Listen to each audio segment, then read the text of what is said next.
মোৰ নাম শ্ৰী কুলজিত গোহাঁই, ৰূপাই জাতীয় বিদ্যালয়ৰ নৱম শ্ৰেণীৰ ছাত্ৰ।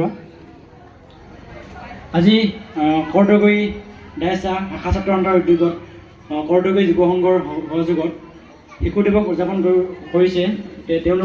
তেওঁলোকৰ যি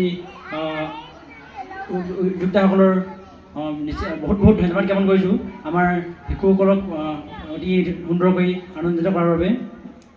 মই আচলতে কবিতা আবৃত্তি আৰু বক্তৃতা প্ৰতিযোগিতা দিম বুলিহে আহিছিলোঁ। তথাপিও বক্তৃতা প্ৰতিযোগিতা যিহেতু নহয়, কেৱল আকস্মিক বক্তৃতাহে হ'ব। শিশু দিৱসৰ উপলক্ষে তাৰ তাৎপৰ্যটো ব্যাখ্যা কৰিবলৈ চেষ্টা কৰিম। কিবা ভুল হ'লে ক্ষমা কৰিব। বিশিষ্ট কবি তথা নাট্যকাৰ লক্ষ্যধৰ চৌধুৰীদেৱে তেখেতৰ মোৰ লক্ষ্য নামৰ এটা কবিতাত শিশুসকলৰ উদ্দেশ্যে কৈছিল, মই হ'ম জৱাহৰলাল, পৰাধীনতাৰ সাগৰ সাঁতুৰি তৰিম জয়ৰ পাল। মই হ'ম জৱাহৰলাল, মই হ'ম জৱাহৰলাল। আজিৰ শিশু কাইলৈ দেশৰ ভৱিষ্যত। শিশুৱেই হ'ল মানৱ জীৱনৰ আটাইতকৈ সংবেদনশীল অংশ, যি চিৰ সুন্দৰ। আজি শিশু দিৱস শিশুসকলৰ বাবে এক উল্লেখযোগ্য দিন। এই দিনটো শিশুসকলৰ বাবে উৎসৰ্গিত। শিশুৰ প্ৰতি থকা স্নেহৰ বাবে আমাৰ স্বাধীন ভাৰতৰ প্ৰথমগৰাকী প্ৰধানমন্ত্ৰী সকলোৰে পৰিচিত পণ্ডিত জৱাহৰলাল নেহৰুৰ প্ৰতি সন্মান জনাই প্ৰত্যেক বছৰে 14 নৱেম্বৰ দিনটোত শিশু দিৱস হিচাপে উদযাপন কৰি অহা হৈছে।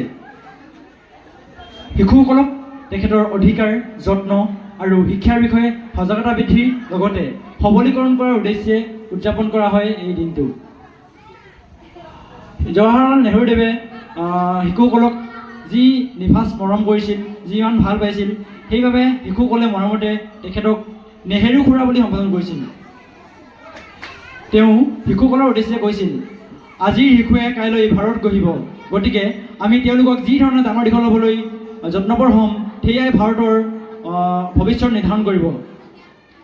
গতিকে আমি শিশুসকলক মৰম ভাল পোৱাৰ মাজেৰে ডাঙৰ হ'বলৈ দিব লাগিব।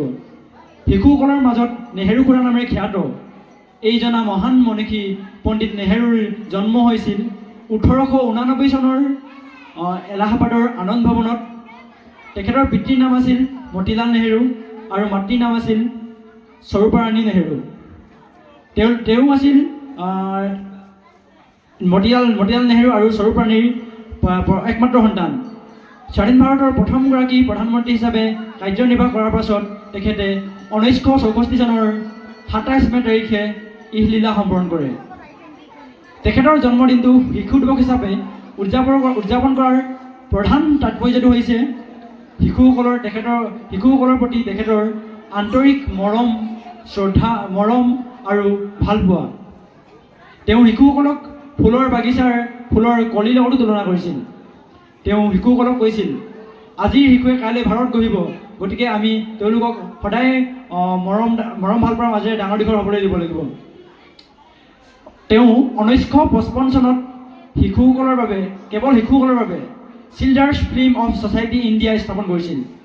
1956 চনত ভাৰতবৰ্ষত 20 নৱেম্বৰ তাৰিখে প্ৰথম শিশু দিৱস হিচাপে উদযাপন কৰা হৈছিল যদিও তেখেতৰ মৃত্যুৰ পিছত ভাৰতীয় সংসদে তেখেতৰ জন্মদিনটোক সুঁৱৰি 14 নৱেম্বৰ তাৰিখে শিশু দিৱস উদযাপনৰ বাবে এক প্ৰস্তাৱ গৃহীত কৰে। এই প্ৰস্তাৱটো গ্ৰহণ কৰাৰ প্ৰধান কাৰণটো আছিল শিশুসকলৰ প্ৰতি তেখেতৰ। নমস্কাৰ। আবৃত্তিৰ বাবে নিৰ্বাচিত কবিতাৰ শিৰোনাম মোৰ উদয়। কবি হীৰেণ ভট্টাচাৰ্যদেৱৰ দ্বাৰা ৰচিত। মোৰ উদয়। মোৰ প্ৰাণৰ প্ৰাণৰ, মোৰ গানৰ গানৰ, মোৰ উদয়। মোৰ প্ৰতিটো কামে, মোৰ প্ৰতিটো চিন্তাই এই দেশৰ বুকুত ৰচে হৈ সোণোৱালী ভৱিষ্যতৰ সপোন। মোৰ জীৱনৰ আহে আহে, মোৰ যৌৱনৰ কোঁহে কোঁহে সেই সুখৰ কৰো। দেখে দেখে দেশ আছে, এনে বহু দেশৰ অৰঙে দৰঙে মই ঘূৰিছোঁ। বহু বন্ধুৰ সৈতে হাতে হাতে হাত ধৰি ফুৰিছোঁ। কেতিয়াবা সাগৰৰ পাৰত, কেতিয়াবা খেজুৰ তলত, নতুবা পাহাৰ তলিত খন্তেক জিৰাইছোঁ। বন্ধুৰ সৈতে প্ৰাণ খুলি প্ৰাণৰ কথা পাতিছোঁ। তাৰ পিছত আকৌ আৰম্ভ কৰিছোঁ নতুন যাত্ৰা। ধন্যবাদ।